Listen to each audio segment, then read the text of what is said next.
আদরণীয় সুখদেব বলছেন, হে মহারাজ পরীক্ষিত, একদিন দেবর্ষী নারদ বীণাবাদ্য করতে করতে স্বর্গের দিকে রওনা হয়েছে।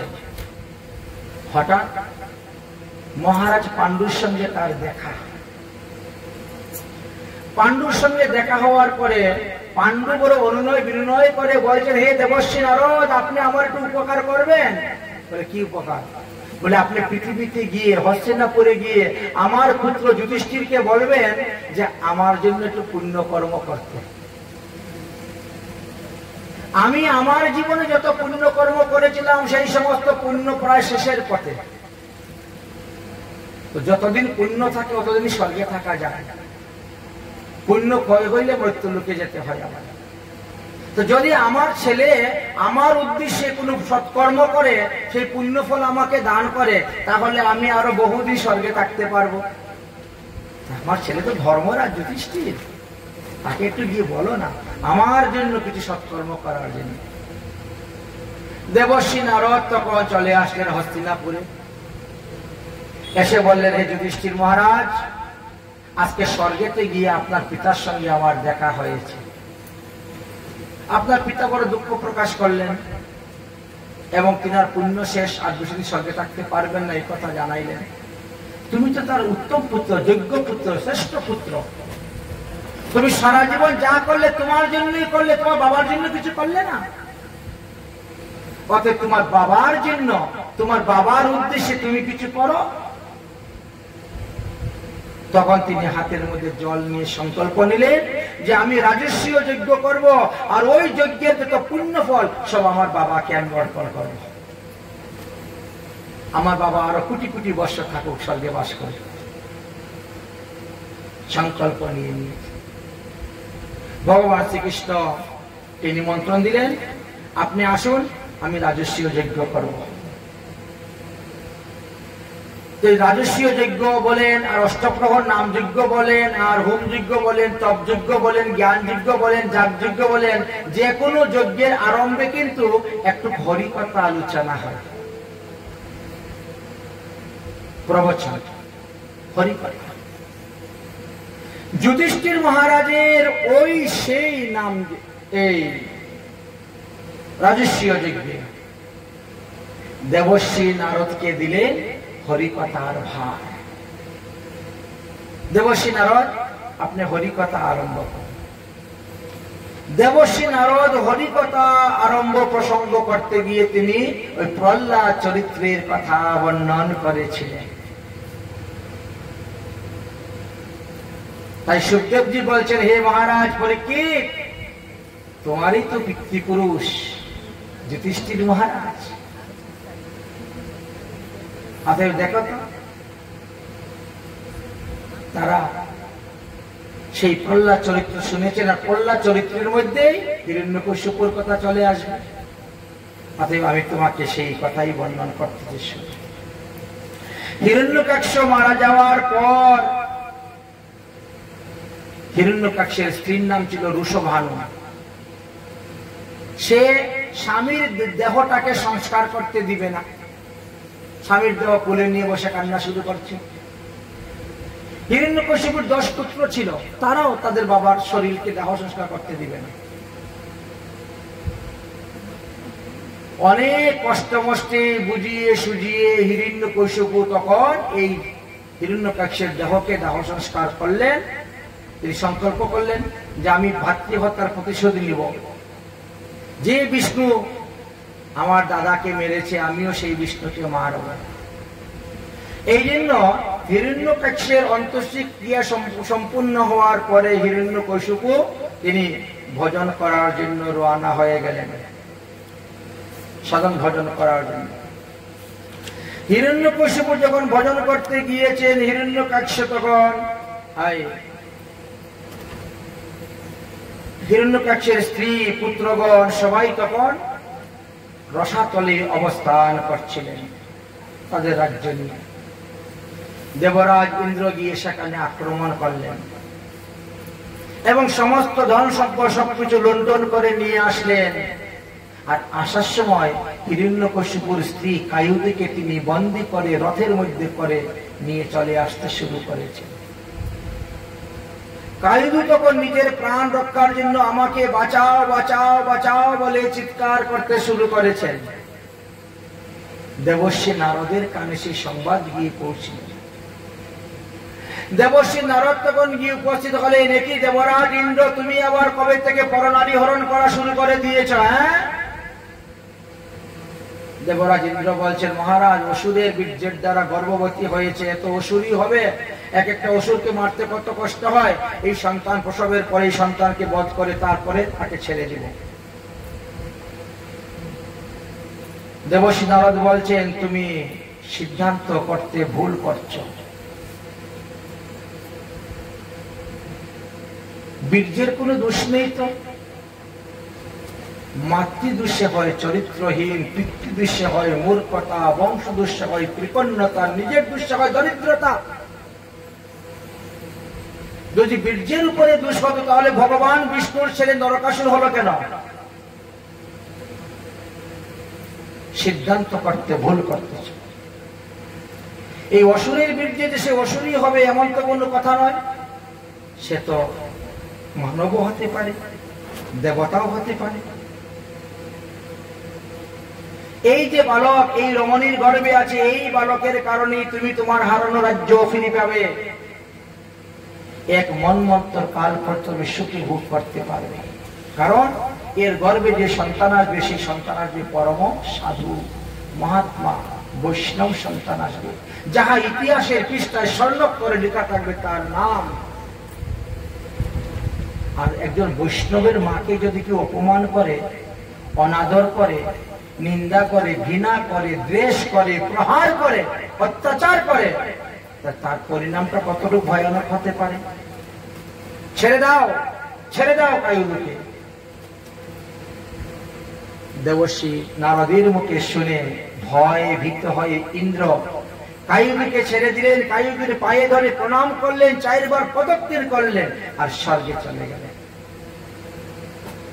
কায়ু তখন দেবর্ষি নারদের পায়ে পড়লে বলে, তুমি আমার ধর্ম পিতা, তুমি আমাকে রক্ষা করেছ।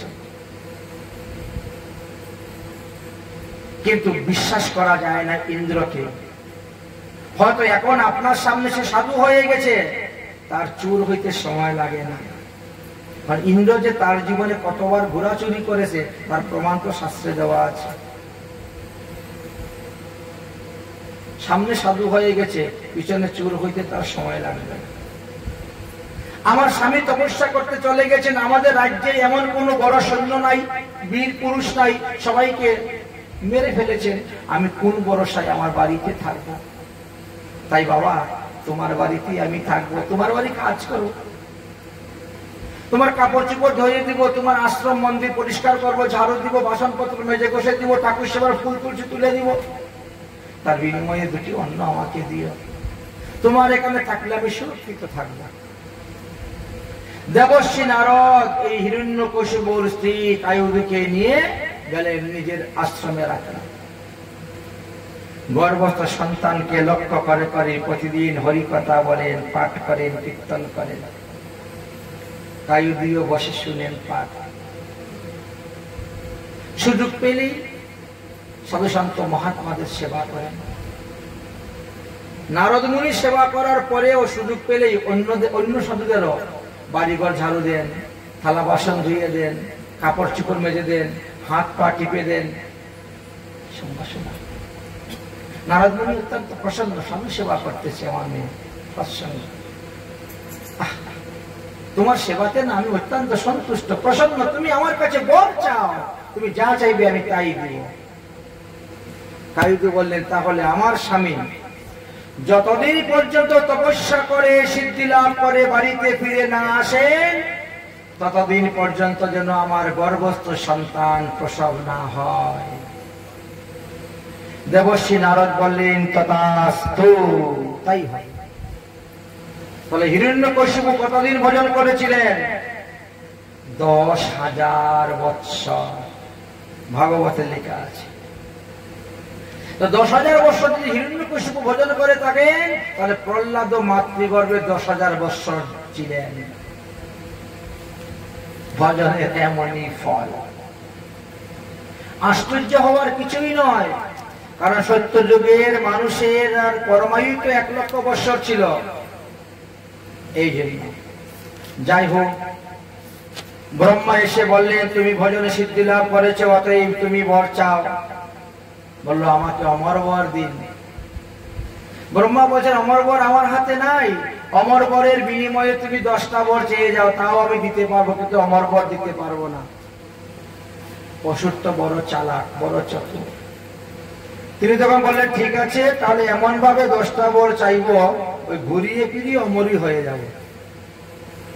তাই প্রথম বর, আপনার সৃষ্টি কোনো প্রাণীর হাতে যেন আমার মৃত্যু না হয়। সৃষ্টিকর্তা ব্রহ্মা, তিনি তো সৃষ্টি করেন। তথাস্তু।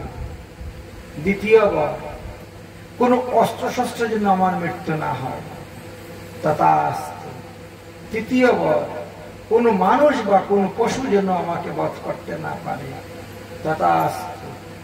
চতুর্থ বর, ঘরের ভিতরে যেন আমার মৃত্যু না হয়, ঘরের বাইরেও যেন মৃত্যু না হয়। তথাস্তু। পঞ্চম বর, দিনের বেলাও যেন মৃত্যু না হয়, রাত্রিবেলাও যেন মৃত্যু না হয়। তথাস্তু। ষষ্ঠ বর, আকাশেও যেন মৃত্যু না হয়, ভূমিতেও যেন মৃত্যু না হয়। তথাস্তু। সপ্তম বর, 12 মাসের মধ্যে যেন আমার মৃত্যু না হয়। তথাস্তু। অষ্টম বর, 27টি নক্ষত্রের মধ্যে যেন আমার মৃত্যু না হয়। তথাস্তু। নবম বর, আমি যেন সমস্ত বিশ্ব ব্রহ্মাণ্ডের একমাত্র রাজা হতে পারি। তথাস্তু। দশম বর, আমার কথায় যেন সারা বিশ্ব ব্রহ্মাণ্ডের মানুষ উঠে বসে। তথাস্তু। সব তথাস্তু, নিষেধ নাই একটাও। 10টা বর তো হয়ে গেল, আমি অমর হয়ে গেলাম। দিনেও মরবো না, রাত্রিও মরবে না, ঘরের ভিতরে মরবো না, ঘরের বাইরেও মরবো না, আকাশে মরবে না, ভূমিতেও মরবে না, অমর তো হয়েই গেল। বাড়িতে ফিরে আসলে সমস্ত অসুরদেরকে এক কথা করলেন, অমর বর নিয়ে এসেছি, চলো যুদ্ধ করতে। দেবর্ষী নারদ তখন কায়ুধিকে নিয়ে এসে উপস্থিত। এই নেন মহারাজ আপনার স্ত্রী কায়ুধি। অত্যন্ত প্রসন্ন। সমস্ত দেবগণ শত্রু হলেও দেবর্ষী নারদ হয়ে গেলেন তিনি আর মিত্র, পূজনীয়। আপনি আমার স্ত্রীকে রক্ষা করেছেন, আপনি আমার বংশধরকে রক্ষা করেছেন, আমার ছেলে সন্তানকে রক্ষা করেছেন। আপনার ঋণ আমি কোনোদিন শোধ করতে পারবো না। হে দেবর্ষী নারদ, 24 ঘন্টার জন্য আপনার জন্য আমার ঘরের দরজা খোলা। আপনি যখন আসবেন তখনই। আপনাকে কোনো অসুর, দৈত্য, দানব অপমান করবে না, অপবাক্য বলবে না, কুবাক্য বলবে না, ঘৃণার চোখে দেবে না। সবার শ্রদ্ধার পাত্র আপনার। যে করবে তার শাস্তি আমি দেব। কত প্রসন্ন হয়। কায়ুধ যাও তুমি ঘরে। কায়ুধ বলছেন তুমি এখন দিগ্বিজয় করতে যাবে, যুদ্ধের পরিণাম কি হয় বলা যায় না, অতএব তোমার রাজ্যে থাকা উচিত নয়। আমি আরো কিছুদিন ওখানেই থাকি, সন্তানটা না হলে সেখানেই জন্ম হোক। দেবর্ষী নারদের সঙ্গে আবার পুনরায় কায়ুধ চলে আসলেন। আর দেবর্ষী নারদের কুটিয়াতে কায়ুধ এই প্রহ্লাদের জন্ম দিয়েছিলেন। তখন ধাত্রীমা রূপে কে আসছিলেন? সাক্ষাৎ যুগমায়া ধাত্রী রূপে আসছিলেন, ধাত্রী মায়ের কাজ করেছিলেন। প্রহ্লাদের বয়স যখন 3 বছর পার হয়ে গিয়েছে, আর তখন প্রহ্লাদকে নিয়ে আবার পিতৃকুলে আসলেন। প্রহ্লাদকে গুরুকুলে ভর্তি করে দিলেন, কিন্তু গুরুকুলে লেখাপড়া শিখেও প্রহ্লাদ আসুরিক বিদ্যা শিখলেন না। আসুরিক বিদ্যা শিখলেন না। তিনার পিতা যখন বারবার তিনাকে আনে ডাকে জিজ্ঞাসা করে, তখন তিনি বারবার হরিভজনের কথাই বলেন। আর এই কারণেই হিরণ্যকশিপুর ক্রোধ ছিল পুত্রের প্রতি। পিতা হয়ে পুত্রের প্রতি বিদ্বেষ ছিল, কারণ সে হরিভজন করে এই জন্য। শেষ পর্যন্ত পুত্রকে বধ করার জন্য তিনি 15 প্রকার চেষ্টা করেছিলেন। অস্ত্র দিয়ে কুপিয়ে মারা, জলের মধ্যে ডুবিয়ে মারা, আগুনের মধ্যে বসিয়ে মারা, অন্ধকার ঘরে অনাহারে রেখে মারা, কারাগারে বন্দী করে রাখা, বিষধর সর্প দ্বারা চুবল দিয়ে মারার, উচ্চ পর্বত থেকে ফেলে দেওয়া, সমুদ্রের তরঙ্গের মধ্যে ফেলে দেওয়া, কি না করেছে। বিষক্রিয়া করে মারা, কি না করেছে। 15 প্রকার চেষ্টা করার পর সত্ত্বেও তিনি প্রহ্লাদকে মারতে পারেন নাই। এই জন্য তো বলে রাখে হরি মারে কে। কারণ ভগবানের তিনি ভক্ত ছিলেন, তিনি ভগবানের চরণে শরণাপন্ন হয়েছিলেন, এই জন্য ভগবান তাকে রক্ষা করেছিলেন। তিনি সবসময় বালকদেরকে বলতেন, হে বালকগণ, তোমরা হরিভজন করো, হরিভজন করো। হরিভজন ছাড়া আর কোনো গতি নেই। হরিভজনের উপদেশ দিতেন। বালকগণ বলতেন, প্রহ্লাদ তুই এত হরিভজন শিখলে কোথার থেকে? বলে আমি মায়ের পেটের ভিতর থেকে শিখে এসেছি। তাই সন্তান যখন পেটে আসে তখন মা যাহা করবেন ওই সন্তানের মধ্যে সেই সমস্ত স্বভাব চরিত্রই বর্ধিত হয়ে থাকে। এই জন্য বলছে মাতৃদোষী চরিত্রহীন। অতএব তুমি যদি ধর্মকর্ম করো তাহলে তোমারও ছেলে মেয়েরা ধর্মকর্ম করবে, শিখবে, দেখবে, বুঝবে। প্রহ্লাদ বললেন, হে অসুর বালকগণ, এই পৃথিবীতে এই মনুষ্য জন্ম লাভ করা অত্যন্ত দুর্লভ। আর মনুষ্য জন্মের মধ্যে সাধু সন্ত মহাত্মা যারা, তারা আরো দুর্লভ। তাদের সঙ্গ লাভ করা খুব সৌভাগ্যের ব্যাপার। তোমরা বুঝতে পারছো না অসুর বালকগণ, আমার পিতা হিরণ্যকশিপু ভগবান নন। এই আমাদের গুরু ষণ্ড অমরকু আমাদেরকে ভুল বোঝাচ্ছে, ভুল পড়াচ্ছে, ভুল শিখাচ্ছে অর্থের লোভে। কারণ মানুষের বাক্যের মধ্যে চারটা ভুল থাকে: ভ্রম, প্রমাদ, বিপ্রবিশ্য, কর্ণপটবতা। তাই এই ভুল সিদ্ধান্তের মধ্যে তোমরা যেও না। তোমরা শ্রীহরি আরাধনা করো, হরির ভজন করো, হরি তোমাদেরকে রক্ষা করবেন। অতএব তোমরা হরিনাম করো। হরিনাম করো বলে প্রহ্লাদ কি করেছেন? তিনি হরিনাম সংকীর্তন আরম্ভ করে দিয়েছেন। স্কুলে যখন হরিনাম সংকীর্তন আরম্ভ করে দিয়েছেন তখন সেই কীর্তনের ধ্বনি এসে উপস্থিত হয়ে গেছে রাজবাড়িতে। রাজা হিরণ্যকশিপু বলছেন, কি ব্যাপার, কার এত বড় সাধ্য সাহস আমার আইন অমান্য করে আমার রাজ্যতে হরিনাম করতেছে? যাও এখনই গিয়ে তাকে বন্দী করে নিয়ে আসো।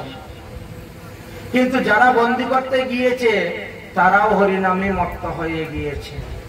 যারা বন্দী করতে যাচ্ছে তারাই হরিনামে মত্ত হয়ে যাচ্ছে। প্রহ্লাদ বলছেন, এখন হরিনাম আর স্কুলের মধ্যে থাকবে না, হরিনাম এখন নগরে নগরে কীর্তন করবো, চলো। নাম সংকীর্তন করতে করতে প্রহ্লাদ এসে উপস্থিত হয়েছেন রাজ দরবারে।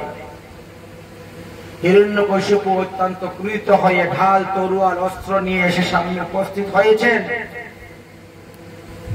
হয়ে বলছে, প্রহ্লাদ, তোমাকে বারবার মারার জন্য 15 বার চেষ্টা করেছি, তোমাকে মারতে পারি নাই। তোমার বিষ্ণু এসে তোমাকে রক্ষা করেন। বলো এখন তোমার বিষ্ণু কোথায় আছে? প্রহ্লাদ বলছেন, আমার বিষ্ণু সর্বত্রই আছে। বলে, তাহলে আমি দেখতে পাচ্ছি না কেন?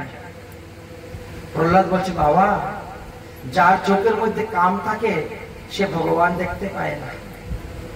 ভগবান তো তারাই দেখতে পায় যাদের চোখের মধ্যে প্রেম আছে, তারা দেখতে পায়। এই জন্য তুমি দেখতে পাচ্ছ না। বাবা, তুমি শত্রুতা ভুলে যাও আর ভগবানকে মৃত্যুরূপে গ্রহণ করে তার ভজন করো, তার চরণে শরণাপন্ন করো, তাহলে সে তোমাকে সমস্ত পাপ থেকে রক্ষা করবে। পুত্রের কথা শুনলেন না। ইহা শুনি কহেন রাজা মহাক্রোধ করি, কহিলে যে সর্বস্থানে আছে তোমার হরি। সম্মুখে ফটিক স্তম্ভ দেখাইয়া কয়, এই স্তম্ভের ভিতরে তোর হরি আছে কি না হয় বল। প্রহ্লাদ তখন স্তম্ভের মধ্যে কান দিয়ে শুনতে পেলেন, কান খাম্বার ভিতরেও গড়গড় গড়গড় গড়গড় শব্দ আসতেছে। বুঝলেন যে এর ভিতরে ভগবান আছে, সর্বস্থানে আছেন ভগবান, কেউ নয়। শুনিয়া প্রহ্লাদ করজোরে স্তুতি করতে শুরু করলেন, হে ভগবান, তুমি আসো, এসে এই খাম্বার মধ্যে প্রকট হও। আমি আমার পিতাকে বলেছি যে খাম্বার মধ্যে ভগবান আছে, এই বাক্যটাকে সত্য করো। নমো নমো লক্ষ্মীকান্ত, নমো নারায়ণ, নমো নমো কৃপা সিন্ধু দুর্গতি ভঞ্জন অন্তর্যামী নারায়ণ সবই জানো তুমি কি কহিব স্তুতি নীতি মোরমতি যে আমি বারবার কইলে মোরে সংকট মোচন এইবার করো আসে লজ্জা নিবারণ পিতার সাক্ষাতে আমি প্রতিজ্ঞা করিনু মোর বাক্য রক্ষা করো এসে সমলতন প্রহ্লাদ থেকে বচন স্তুতি করে বারবার গোলকে বৈকুণ্ঠে থাকিতে নাহি পারেন সংসারের সার ভক্ত দিন ভক্ত বাক্য সত্য করিবারে আবির্ভাব হইলেন কৃষ্ণ আসি ওই খাম্বার ভিতরে ভগবান এসে গেছে প্রহ্লাদ চক্ষু বন্ধ করে স্তুতি করতে করতে দেখতে পাচ্ছেন যে ভগবান খাম্বার ভিতরে এসে গেছে দুই হাত জোর করে ভগবানকে স্তুতি করতেছেন ওম শান্তাকারণম ভুজগশয়নম পদ্মনাভম সুরেশম বিশ্বধারণম গগন সদৃশম মেঘবর্ণম শুভাঙ্গম লক্ষ্মীকান্তম কমল নয়নম যোগীর্ভিধ্যানগম্যম বন্দে বিষ্ণু ভয় হরণম সর্বলোকৈকনাথম। প্রহ্লাদ যখন স্তুতি করতেছে তখন হিরণ্যকশিপুর আরো ক্রোধ বেড়ে যাচ্ছে, সেটা সহ্য করতে পারছে না। প্রহ্লাদ বচনে খুব দানব রাজন, দেখি সরে যা, দেখি তোর স্তম্ভের ভিতরে কেমন আছেন নারায়ণ, সর এখান থেকে, দেখি স্তম্ভেতে কেমনে আছেন নারায়ণ। ইহা বলি মহাদর্প করিয়া উঠিল, স্তম্ভের উপরে গদার আঘাত করিল, গুরুতর আঘাতে স্তম্ভ ভাঙ্গিয়া পড়িল।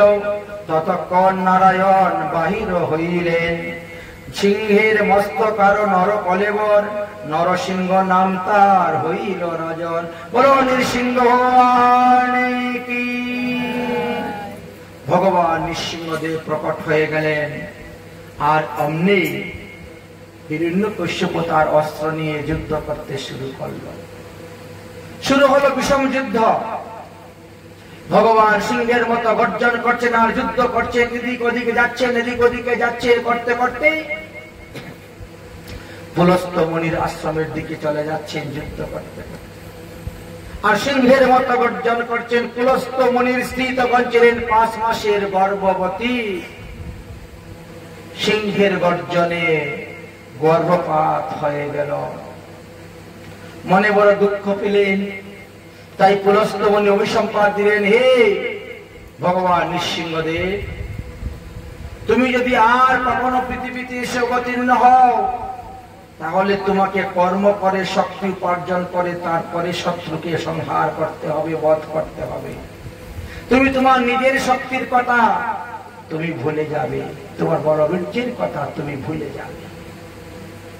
যাই হোক, ভগবান যুদ্ধ করতে করতে বহু মাস, বহু দিন, বহু বৎসর গত হয়েছে।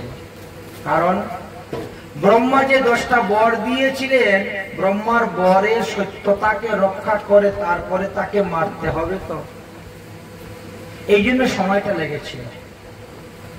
যখন দেখলেন ব্রহ্মার বাক্যের সমস্ত অনুকূল পরিবেশ এসে গেছে, তখনই তাকে মারতে মারতে মারতে মারতে এমন করলেন হিরণ্যকশিপু উঠে দাঁড়াতে পারে না।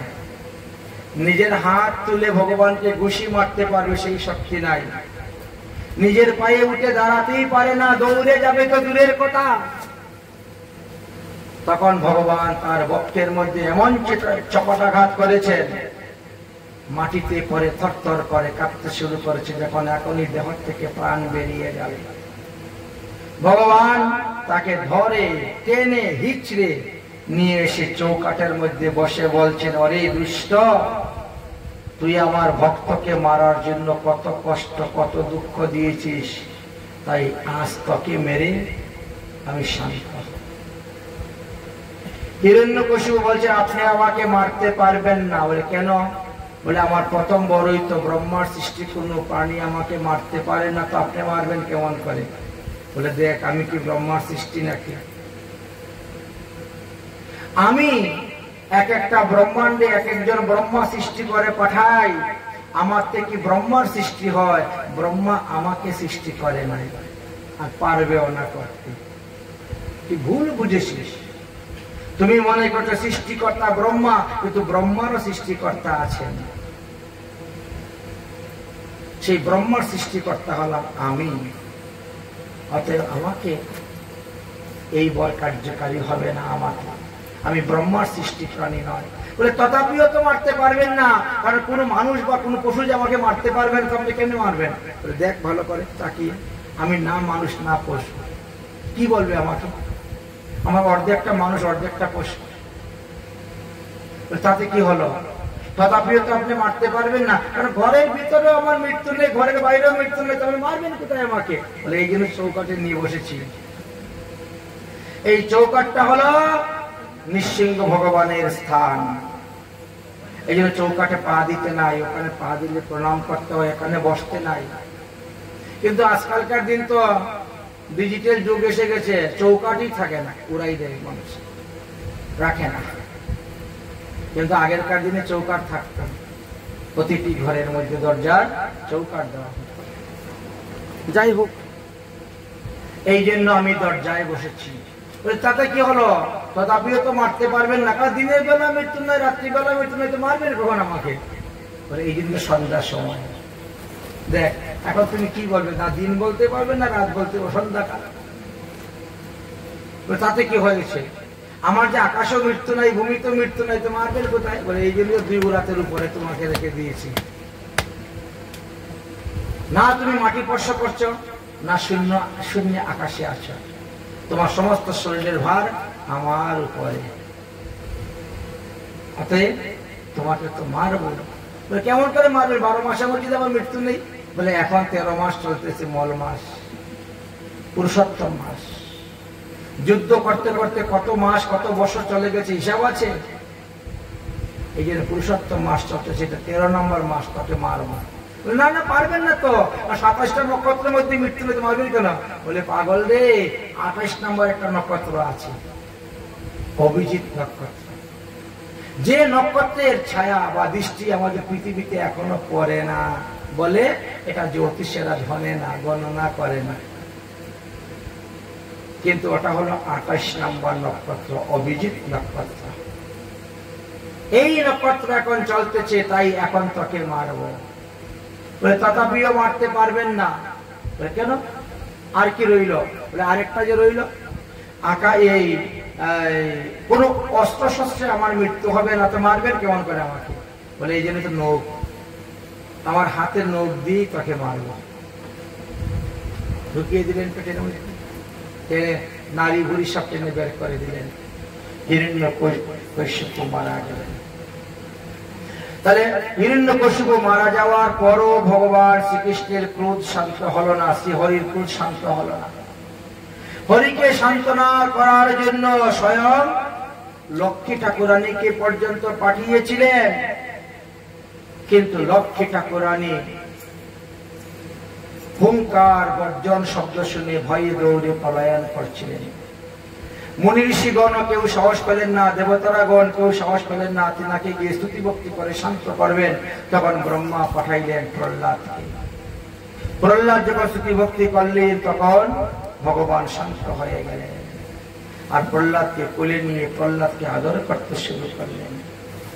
প্রহ্লাদকে নৃসিংহদেব আদর করলেন এবং বরদান দিলেন যে তুমি 1 মন্বন্তর কাল পর্যন্ত পৃথিবীতে শাসন করবে, রাজ্য করবে এবং তুমি।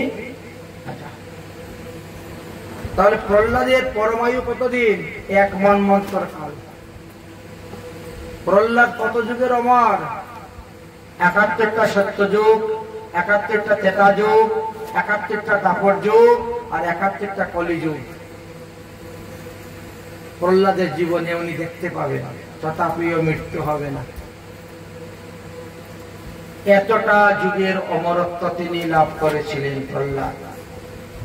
হরিভজনের যে কি মূল্য, কি দাম এখন বোঝা গেল। যাই হোক, প্রহ্লাদ তখন বললেন, হে ভগবান, আমার পিতা সবসময় তোমাকে হিংসা করেছেন, দ্বেষ করেছেন, ঘৃণা করেছেন, কটুবাক্য বলেছেন, আমার পিতার অপরাধ ক্ষমা করিয়া। আর এখন আমার কি করা কর্তব্য তা আপনি কৃপা করে বলুন। তখন ভগবান বললেন যে তার অন্ত্যেষ্টি ক্রিয়া তুমি করো। প্রহ্লাদ, যদিও তোমার পিতা আমার হাতে মারা গিয়েছেন বলে তিনি মুক্তি হয়ে গেছেন সমস্ত পাপ থেকে, কিন্তু তথাপিও তার অন্ত্যেষ্টি ক্রিয়া করতে হইবে। আর তুমি তো হলে সত্য যুগের শ্রেষ্ঠ মানুষ, তুমি যদি না করো তাহলে পৃথিবীর লোক যে করবে না। তাই মাতা পিতা মারা গেলে তার অন্ত্যেষ্টি ক্রিয়া করতে হয়, 10 দিন অশেষ পালন করতে হয়, শ্রাদ্ধ শান্তি আদি করতে হয়, তুমিও সেইগুলা করো। যদিও তোমার মতো বৈষ্ণব যার কুলে জন্ম নিয়েছে তার 21 কুল উদ্ধার হয়ে যায়, ত্রিশক্তি পিতৃ পিতরং পিতৃব্য সহতে অনাঘ, তথাপিও তোমাকে দেশাচার লোকাচারের অনুকারণে তোমাকে এই কর্ম করতে হইবে। তোমার মতো ভক্ত যার ঘরে জন্ম নিয়েছে সে তার তো 21 কুল এমনি উদ্ধার, তথাপিও তোমাকে এই শ্রদ্ধাদি কার্য অনুষ্ঠান করতে হবে, কারণ তুমি না করলে যে অন্যরা করবে না। প্রতিটা মানুষই দেখে শ্রেষ্ঠ ব্যক্তি যাহা করে আমি তাই করব, শ্রেষ্ঠ ব্যক্তি যাহা করে তাই আমি করব, শ্রেষ্ঠ ব্যক্তির আচরণ গুলাই করতে যায়। এই যে পিতৃগণ, পিতৃগণ হলেন ভাবম ইচ্ছন্তি, না শুদ্ধ মন্ত্র বিধি ইচ্ছন্তি। আমাদের পিতৃপুরুষগণ মন্ত্র ইচ্ছতি, সর্বদাই তারা মন্ত্রের শুদ্ধতা চায়, বিধি বিধান শুদ্ধতা চায়। যদি বিধি বিধান এবং মন্ত্র শুদ্ধ না করে আপনি দ্রব্যগুলা তাকে না দেন, তাহলে তিনি সাদরে গ্রহণ করবেন না। একমাত্র ভগবান বিষ্ণু হলেন ভাব ইচ্ছন্তি, তিনি খালি ভাব দেখেন, বিধি বিধান দেখেন না। কিন্তু পিতৃপুরুষগণ বিধি বিধান দেখিয়া থাকেন। নৃসিংহদেব প্রহ্লাদকে সেখান থেকে বিদায় দিয়ে তিনি চলে গেলেন কোথায়? নবদ্বীপে। এখনো নবদ্বীপের একটি স্থানে নৃসিংহতলা নাম আছে। নবদ্বীপের 9 দ্বীপ যখন পরিক্রমা করেন তখন নৃসিংহতলা পাবেন, যেখানে গিয়ে নৃসিংহদেব বসে বিশ্রাম করেছিলেন। দেবতাগণ গিয়ে স্তুতি করেছিলেন, নমস্তে নরসিংহায় প্রহ্লাদ আহ্লাদ দায়িনে হিরণ্য কৈশকো বক্ষ শীলং টঙ্কার স্কালয়ে ইতি নৃসিংহ পরতো নৃসিংহ যত যত যামি তত নৃসিংহ বহি নৃসিংহ হৃদয়ম নৃসিংহ নৃসিংহ মাদিতুম শরণম প্রপদ্যে। বলো নৃসিংহ ভগবান কি, ভক্ত প্রহ্লাদ মহারাজ কি। নৃসিংহদেবের যে আবির্ভাব তিথি তাকে বলা হয় জয়ন্তী তিথি। আমাদের 6টা জয়ন্তী তিথির কথা শাস্ত্রে আলোচনা করা আছে। 6টা জয়ন্তী তিথি: শ্রীকৃষ্ণের জন্মাষ্টমী, রাধার জন্মাষ্টমী, বামন দ্বাদশী, নৃসিংহ চতুর্দশী, শিবরাত্রি আর রামনবমী। আমাদের গৌরীয় আচার্যগণ আরো 3টি জয়ন্তী ব্রত আমাদেরকে দিয়েছেন। গৌরাঙ্গ মহাপ্রভুর আবির্ভাব তিথি গৌর জয়ন্তী, গৌর পূর্ণিমা, ফাল্গুনী পূর্ণিমা, নিত্যানন্দ ত্রয়োদশী, অদ্বৈত সপ্তমী। এই 9টি জয়ন্তী ব্রত গৌরীয় বৈষ্ণবদেরকে পালন করতে হয়, অন্যান্যরা 6টি পালন করিয়া থাকেন। এই এক একটি জয়ন্তী ব্রত 10,000 একাদশী ব্রতের ফল লাভ করা যায়। আপনি সারা জীবনও 10,000 একাদশী করতে পারবেন না, কিন্তু যদি একটা জয়ন্তী ব্রত পালন করেন তাহলে 10,000 একাদশী ব্রতের ফল লাভ হয়ে যাচ্ছে। এই জন্য জয়ন্তী ব্রত কখনো ত্যাগ করবেন না। এই 9টি জয়ন্তী ব্রতের কথা বলা হয়েছে। প্রহ্লাদ মহাশয় রাজা হলেন, রাজগদ্দিতে বসলেন। কথাটা শেষ হতে না হতেই হঠাৎ করে দেবর্ষি নারদ যুধিষ্ঠির মহারাজের দিকে তাকাচ্ছেন। দেখেন যে যুধিষ্ঠির মহারাজের মুখটা না একেবারে মলিন হয়ে গেছে, ছোট হয়ে গেছে। দেবশ্রী নারদ বড় চিন্তার মধ্যে পড়ে গেলেন, কি ব্যাপার, প্রহ্লাদ চরিত্র কথা বর্ণন করতে গিয়ে কি আমি মহারাজ যুধিষ্ঠিরের কোনো ক্ষতি করে ফেললাম? মুখটা শুকিয়ে গেল কেন? এ কি মহারাজ, আপনার মুখ শুকিয়ে গেল কেন, কি হয়েছে? বললেন, দেখো 5 বছরের ছেলে প্রহ্লাদ সে ভগবান পেয়ে গেল, আর 55 বছর বয়স হয়ে গেল আমি ভগবান পেলাম না এখনো, এটাই তো আমার দুঃখ। মহারাজ, আপনি প্রহ্লাদ থেকে কম ভাগ্যবান নয়, তৈরি করুন। আপনি প্রহ্লাদ থেকে কম ভাগ্যবান নয়, কারণ প্রহ্লাদ তো একবার এক মুহূর্তের জন্য ভগবানকে পেয়েছিল, আর আপনি শয়নে ভোজনে গমনে উপবেশনে সর্বদাই ভগবানকে পাচ্ছেন। যুধিষ্ঠির মহারাজ বলছে, কোথায় ভগবানকে পাচ্ছি? বলে, কেন? যাকে তুমি মামাত্ম ভাই বলে জানো, সেই বসুদেব নন্দন বাসুদেব, তিনি তো ভগবান। অতএব তাকে ভগবান জ্ঞানে সেবা করো, পূজা করো, তবেই তোমার মঙ্গল হবে। ভগবান শ্রীকৃষ্ণ বললেন, হে দেবর্ষি নারদ, তুমি বর্ণাশ্রম ধর্ম, জাতি ধর্ম, গৃহস্থ ধর্ম, বানপ্রস্থ ধর্ম, সন্ন্যাস ধর্ম সম্পর্কে আলোচনা করো, স্ত্রী ধর্ম, পুরুষ ধর্ম সম্পর্কে আলোচনা করো, যাহা শুনলে পরে জীবের মঙ্গল হবে, কল্যাণ হবে। প্রকৃত ধর্ম সম্পর্কে আলোচনা করো, বিধর্ম, উপধর্ম, ছল ধর্ম, অনুধর্ম, আবাস ধর্ম ইত্যাদি তত্ত্ব কথা বলো, যাতে প্রকৃতপক্ষে মানুষ জানতে পারে প্রকৃত ধর্ম কাকে বলা হয়। এইভাবে দেবর্ষি নারদকে বললেন, এবং দেবর্ষি নারদও সেইভাবেই বর্ণন করতে শুরু করলেন। বাকি পরবর্তী বিষয়গুলা আমরা আগামী কালে আস্বাদন করব। আজকের মতো ভাগবতীয় কথা আমাদের এখানে বিশ্রাম। যদক্ষরম পদবষ্টম মাত্রা হীনশ্চ ইয়দ্ভবে তৎসর্বক্রমতাম দেবং প্রসিদ্ধম পরমেশ্বর। ওম সর্বে ভবন্তু সুখিনা সর্বে সন্তু নিরাময়া সর্বে ভদ্রাণু পশ্যন্তু মা কশ্চিৎ দুঃখভাগ ভবেৎ। ওম শান্তি, ओम शांति, ओम शांति। जय जय श्री राधे श्याम निताई गौर हरि बोल। बोलो श्रीमद् भागवत महापुराण की, श्री कृष्ण जी की, श्री शुक मुनि की, श्री सुत मुनि की, परीक्षित महाराज की, शौनकादि ऋषिवृंद की, भागवत सप्ताह यज्ञ की, सप्ताह यज्ञ तृतीय दिवस की, आज के आनंद की। जय जय श्री राधे निताई गौर हरि बोल।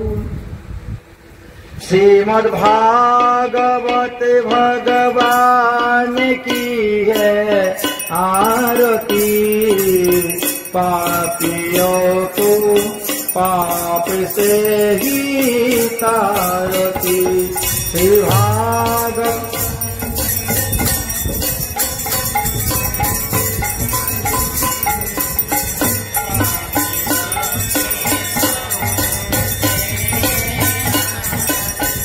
ये अमर ग्रंथ, ये मुक्ति पंथ, ये पंचम वेद निराला, नव ज्योति जगाने वाला। बंद कर दो, पंखा बंद करो ना, घुरे घुरे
आस्थान पुरुष की, सुता वक्ता की, चार धाम की, सारी संप्रदाय की, सारी आचार्य की, वामन द्वारा की, बलभद्र यात्रा की, अनंत कोटि वैष्णव की, अपन अपन गुरुदेव की, अपन अपन इष्ट देव की, आज के आनंद की, भागवत सप्ताह यज्ञ की, सप्ताह यज्ञ तृतीय दिवस की।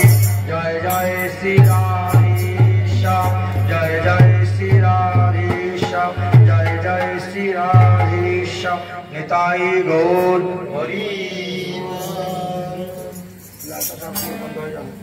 চাকরি বন্ধ করে দাও, চাকরি বন্ধ করে দাও। আমি বুঝি না এটা কোন। এই